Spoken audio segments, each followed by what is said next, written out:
हलंत और ए की मात्रा इस पे लग जाएगी तो क्या हो जाएगा एकाएक क। क्या हो गया एकाएक हो गया। अगला उदाहरण है क्या नवैश्वर्य नवैश्वर्य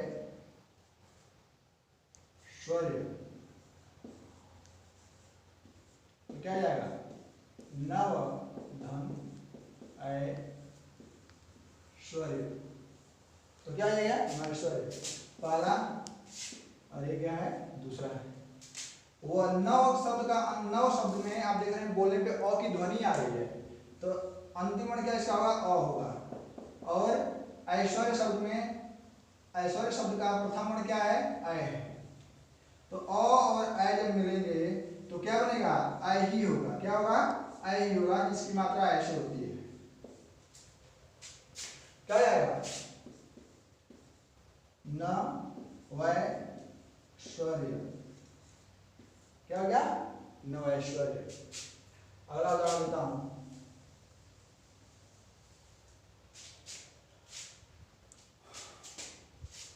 महौषधि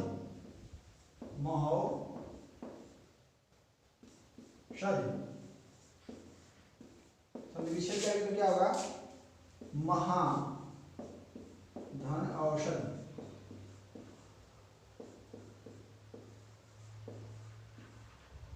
प्रथम पद और ये द्वितीय पद। प्रथम पद का अंतिम वर्ण क्या है आ है और द्वितीय पद का प्रथम वर्ण क्या है अ है। क्या है अ है। आ और अ मिलेंगे तो क्या हो जाएगा अ ही होगा। क्या होगा अ ही होगा जिसकी मात्रा ऐसे होती है। समझ गया है। प्रथम पद के बाद प्रथम पद का अंतिम वर्ण अ हो जाए आ हो और द्वितीय पद का प्रथम वर्ण अ हो या ओ हो तो दोनों के स्थान पे क्या आ जाएगा अ ही होगा। तो क्या आएगा महौषध है तो क्या आ जाएगा म हलंत रहेगा लेकिन औ की मात्रा जो जुड़ेगी इसमें क्या आ जाएगा महो औषधि। क्या आ जाएगा महौषधि। अब अगला उदाहरण पेश करता हूं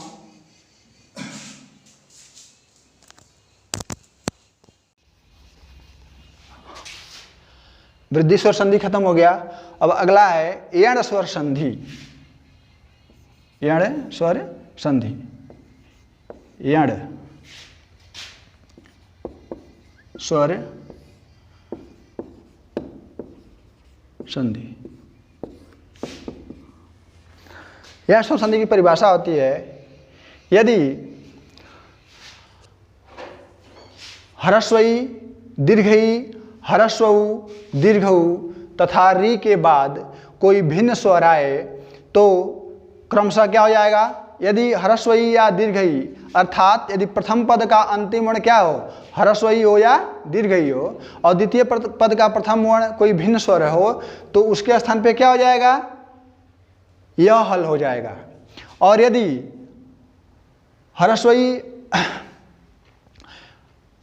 ह्रस्वऊ और दीर्घऊ के बाद कोई भिन्न स्वर आए तो क्या आ जाएगा वह हल हो जाएगा। और यदि री के बाद कोई भिन्न स्वर आता है तो क्या हो जाएगा र हल हो जाएगा। जैसा कि आप देखिए कराए यदि प्रथम पद का अंतिम वर्ण क्या हो ह्रस्वई अथवा दीर्घई हो या प्रथम पद का अंतिम वर्ण क्या हो ह्रस्वऊ या दीर्घऊ हो तथा क्या हो री हो। क्या कर रहा है री हो री तो क्रमशः क्या हो जाएगा यदि ह्रस्वई या अथवा दीर्घई के बाद कोई भिन्न स्वर आता है तो यह हल हो जाएगा। क्या हो जाएगा यह हलंत हो जाएगा। और यदि प्रथम पद का अंतिम वर्ण ह्रस्वऊ या दीर्घऊ हो तो दोनों के स्थान पे क्या हो जाएगा वह हल हो जाएगा। और यदि री के बाद प्रथम पद का अंतिम वर्ण क्या हो री हो और उसके बाद कोई भिन्न स्वर आए तो उसके स्थान पे क्या हो जाएगा र हल हो जाएगा। क्या हो जाएगा र हल हो जाएगा। अब आप उदाहरण देखिए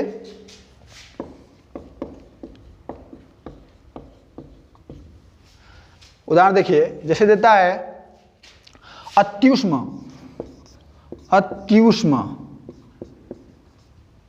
एक शब्द है क्या है, अत्युष्म।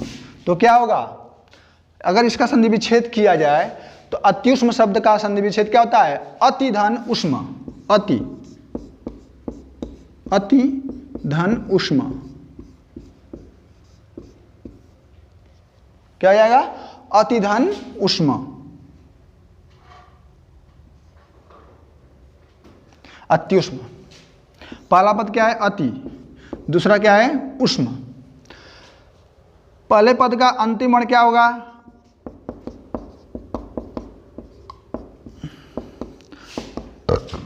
देखिए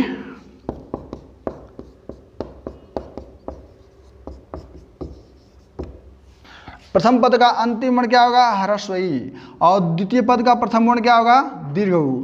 तो ह्रस्वई और दीर्घ ऊ जब दोनों जुटेंगे तो क्या बनेगा, अब यहाँ पे परिवर्तन होगा। कैसा परिवर्तन कर रहा है परिभाषा में कि यदि ह्रस्वई या दीर्घई के बाद कोई भिन्न स्वर आता है तो ई जो है अपने स्थान पे किस में बदल जाता है, यह हल में बदल जाता है। किस में बदल जाता है, यह हल में बदल जाता है। जब दोनों का योग हो रहा है तो यण संधि के नियमानुसार अब यह जो है किस में बदल जाएगा, यह हल में। किस में बदल जाएगा, यह हल में परिवर्तित हो जाएगा। देखिए यहाँ पे ह्रस्वई आया है और ये ह्रस्वई है और ये क्या है, भिन्न स्वर है, क्या है, दीर्घ ऊ है। जो ह्रस्वई के बाद या दीर्घ ह्रस्वई अथवा दीर्घई के बाद कोई भिन्न स्वर आए, ये स्वर ना आए, कोई भिन्न स्वर आए तो क्या हो जाएगा, इन दो इसके स्थान पे क्या हो जाएगा, यह हल हो जाएगा। तो अब क्या हो गया, यह हलंत हो गया। लेकिन ये दीर्घ ऊ है तो दीर्घ ऊ जो है अपने स्थान पे बड़ी नियमानुसार क्या होगा, अब मात्रा में परिवर्तित होगा। तो जब ये मात्रा में परिवर्तित हो जाएगा तो क्या हो जाएगा, और तो अति में जब छोटी की जो मात्रा लगी है, ह्रस्वई की जो मात्रा लगी है, तो अब यहाँ पे तो ई जो है यह हलंत में परिवर्तित हो गया है। इसलिए चूंकि व्यंजन का साथ स्वर ने छोड़ दिया है तो व्यंजन जो है क्या हो गया, अब व्यंजन के रूप में रह गया, आधा रह गया जिसको हम बोलते हैं। तो क्या हो जाएगा, यहाँ पे तो हो जाएगा, या तो तो हलंत लिख सकते हैं या फिर आप इसको तो के रूप में, आधा तो के रूप में रहने देंगे। और यहाँ पे क्या है, यह हलंत है, यह हो गया अत्य हलंत है। लेकिन ये जो है बड़ा ऊ की मात्रा इसमें परिवर्तित होकर लग जाएगा तो क्या होगा, अत्यु, और यहाँ पे क्या है, श्म, तो क्या हो गया, अत्युष्म। अत्युष्म का अर्थ क्या आता है, अधिक गर्म। अति माने अधिक होता है। अति शब्द एक उपसर्ग के रूप में इस्तेमाल किया जाता है और उष्म माने क्या होता है, गर्म है। तो क्या हो गया, अत्युष्म हो गया।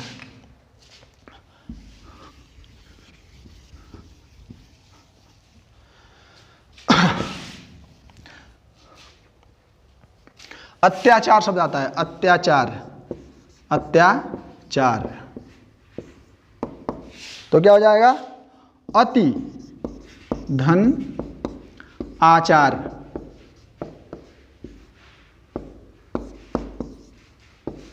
ठीक, अब आप देख रहे हैं कि अति शब्द है तो प्रथम पद का अंतिम वर्ण क्या होगा, तो हलंत में क्या है, ह्रस्वई। आप देख रहे हैं प्रथम पद का अंतिम वर्ण क्या है, ई है, ह्रस्वई, और यहाँ क्या है, आ।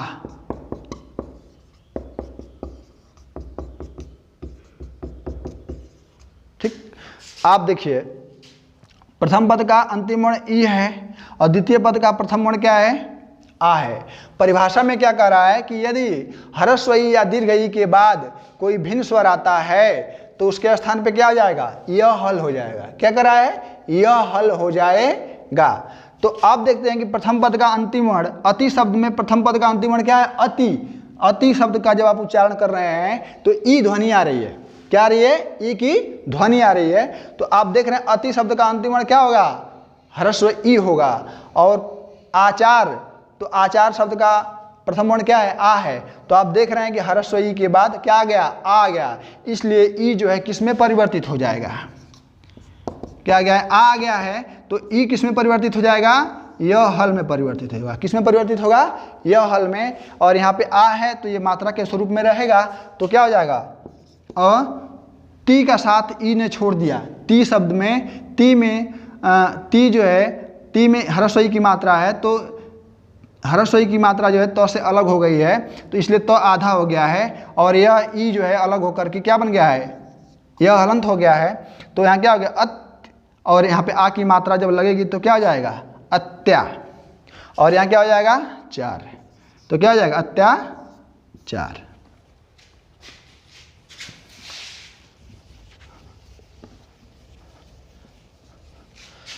अगला उदाहरण देखिए,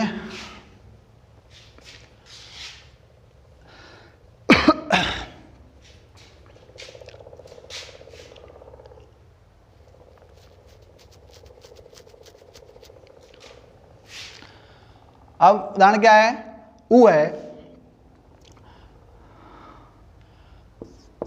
गुरुओ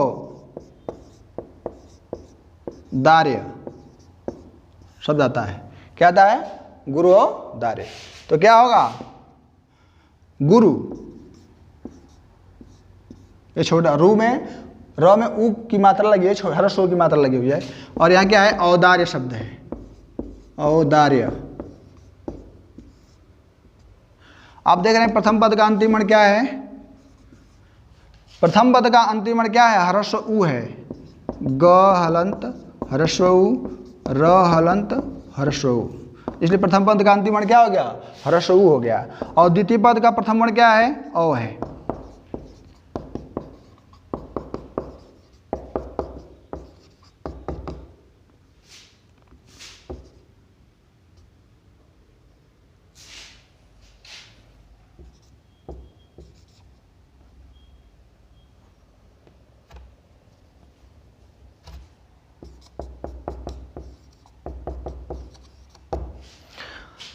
यहाँ पे आपने देखा, मैंने परिभाषा में बताया कि हर्ष उ अथवा दीर्घ उ के बाद क्या आ जाए हैं, कोई भिन्न स्वर आए तो क्या हो जाएगा, उसके स्थान पे क्या हो जाएगा वह हल हो जाएगा, क्या हो जाएगा वह हल हो जाएगा।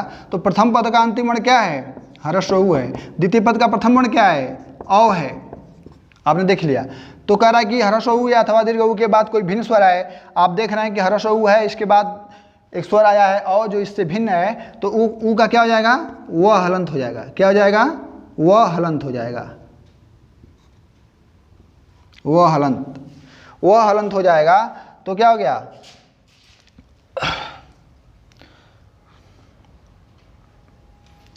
ग, और ये अ जो है अपने स्थान पे इस रूप में होगा, मात्रा के रूप में तब्दील हो जाएगा। तो क्या हो गया ग हलंत में उ लगा तो क्या जाएगा गु, र हलंत है क्योंकि रू में उ था तो र का साथ उ ने छोड़ दिया, इसलिए र जो है स्वर रहित हो गया, र हलंत के रूप में लिखा जाएगा। उ जो है व में बदल गया है, किस में बदल गया व में बदल गया है, और वह हल में, और वह हल में जब बदल गया तो इसमें अ लगेगा तो क्या जाएगा गुरुवो, और यहाँ दार्य शब्द है तो दार्य को उतार लेंगे दार्य।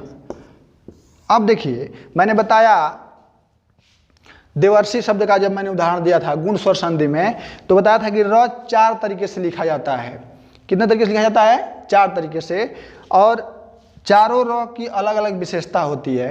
इसमें जो रेफ वाला र होता है उसकी विशेषता ये होती है कि जब किसी भी शब्द में र आए और वह स्वर रहित हो और उसके आगे वाला कोई व्यंजन वर्ण हो जो स्वर युक्त हो, तो ऐसी दशा में र स्वर रहित र अपने ही स्थान पर रेफ में परिवर्तित हो जाएगा, और वह अगले व्यंजन वर्ण जो स्वर युक्त होता है उसके ऊपर जाकर के लग जाएगा।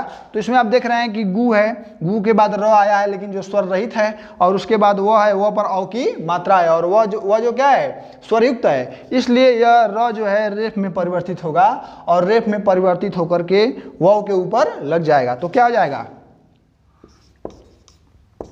गुरुवो दार्य, क्या हो गया गुरुवो दार्य।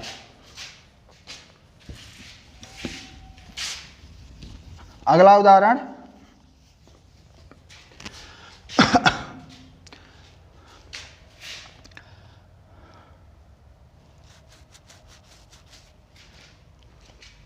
एक शब्द आता है मातृच्छा, मातृच्छा,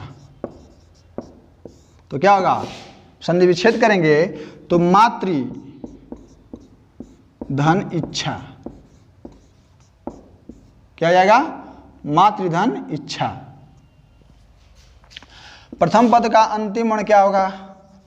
आप देख रहे हैं म हलंत आ की मात्रा और त हलंत और क्या आ जाएगा? री आ जाएगा प्रथम वर्ण। और दूसरा क्या है? इच्छा है।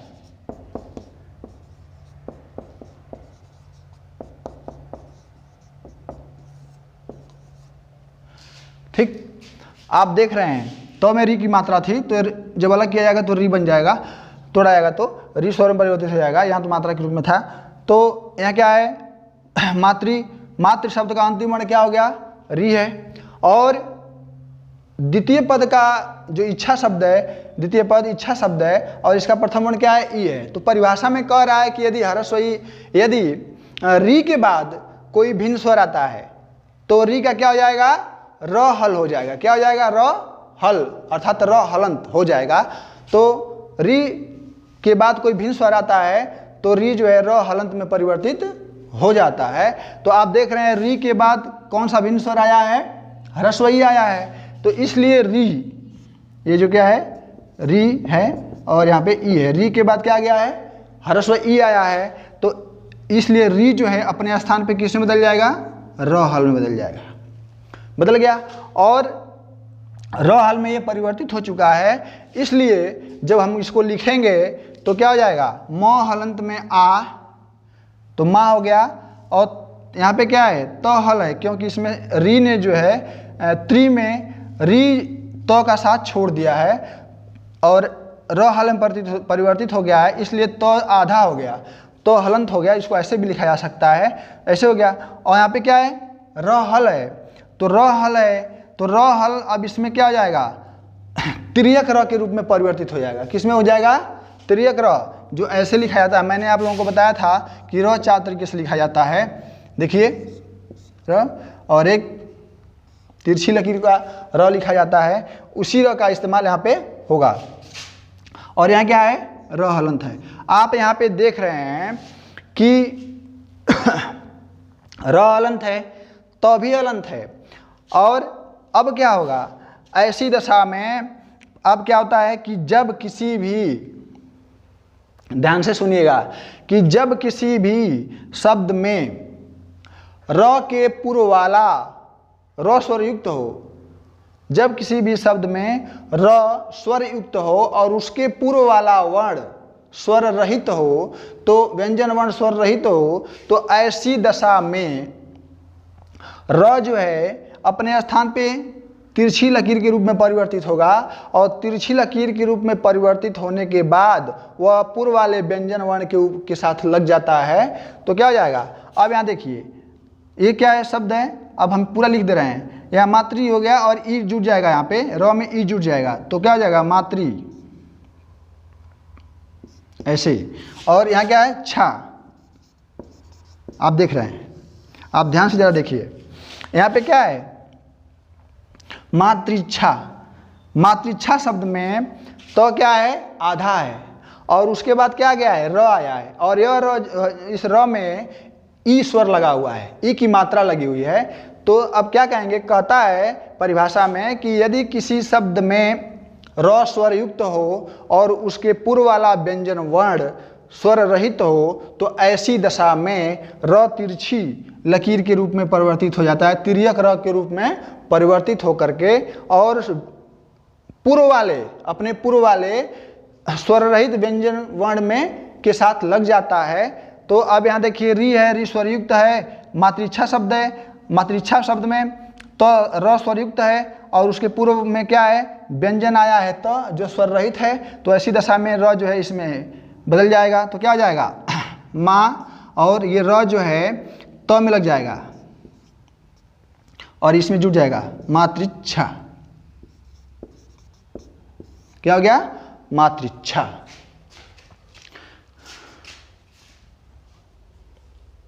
इसी तरह से एक शब्द और लीजिए, पित्रादेश। क्या है? पित्रादेश, पित्रादेश शब्द है, तो क्या हो जाएगा? पितृ धन आदेश। अब यहाँ देखिए प्रथम पद, ये द्वितीय पद, प्रथम पद का अंतिम वर्ण क्या है? री है, और द्वितीय पद का प्रथम वर्ण क्या है, आ है, तो री जो है अपनी जगह पे किस में बदल जाएगा, री के बाद भिन्न स्वर आया है तो यह किस में बदल जाएगा, र हलंत में बदल जाएगा। र हलंत बदल गया, आ जो है आ की मात्रा में परिवर्तित हो जाएगा। तो जब इसको लिखेंगे तो क्या आ जाएगा, पी त्री में तो में री की मात्रा है तो री जो है र हल में परिवर्तित हो गया और तो आधा हो गया, तो ये इसको ऐसे लिखेंगे। और र यहाँ पर भी है, र में ई की मात्रा जुटेगी तो क्या आ जाएगा, री हो जाएगा। और यहाँ पे देश है, देश शब्द हो गया। देखिए ठीक यही नियम यहाँ पर भी बैठ रहा है। कहता है कि जब किसी शब्द में र स्वर युक्त हो और र के पूर्व वाला व्यंजन वर्ण स्वर रहित हो तो ऐसी दशा में र तिरछी लकीर के रूप में, तिर्यक र के रूप में परिवर्तित हो जाता है। और तिर्यक र के रूप में परिवर्तित होने के बाद पूर्व वाले स्वर रहित व्यंजन वर्ण में जाकर के लग जाता है। तो अब यह क्या हो जाएगा, ये र में बदल गया, फिर यहाँ पे क्या हो जाएगा, तो में जाकर के लग गया और इसकी मात्रा भी इसमें जुट जाएगी तो पितृ, और यहाँ क्या हो जाएगा,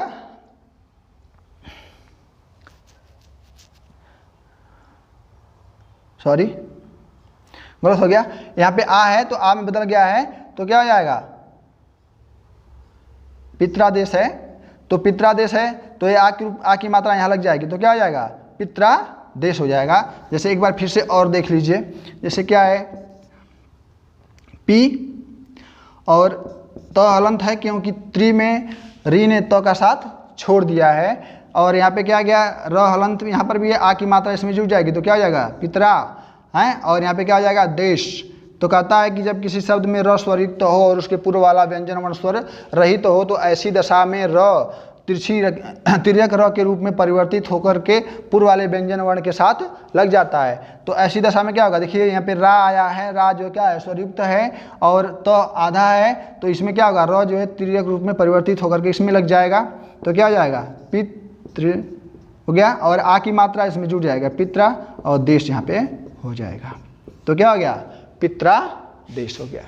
इस प्रकार से मैंने यण संधि खत्म कर दिया। और अगला देखिए, अमन थोड़ा सा रुको।